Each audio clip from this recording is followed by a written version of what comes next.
भाई अगर आप रोज 5 वक्त की नमाज पढ़ोगे तो मैं आपको हर एक नमाज के बदले 1000 रूपए दूंगा। हाँ हाँ पढ़ लेंगे, वैसे भी काम धंधा तो है नहीं। हाँ पढ़ लेंगे नमाज, वैसी बेरोजगार है, कोई अपनी लौंडिया भी नहीं दे रहा है, इस बहाने रिश्ता तो हो जाएगा।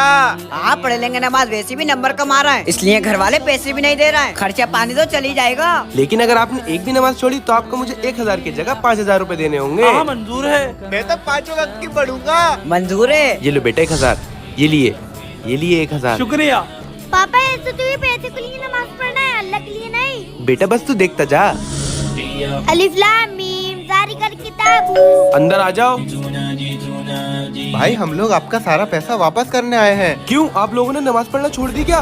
नहीं, मैंने नमाज पढ़ना नहीं छोड़ी। जब से मैंने नमाज पढ़ना शुरू करी है मेरा बहुत नेक खानदान में रिश्ता हुआ है। जब से मैंने नमाज पढ़ना शुरू करी है मेरे बहुत अच्छे नंबर आ रहा है। मेरी दुकान में नमाज से ऐसी बरकत हुई कि मुझे नोट गिनने की फुर्सत नहीं है।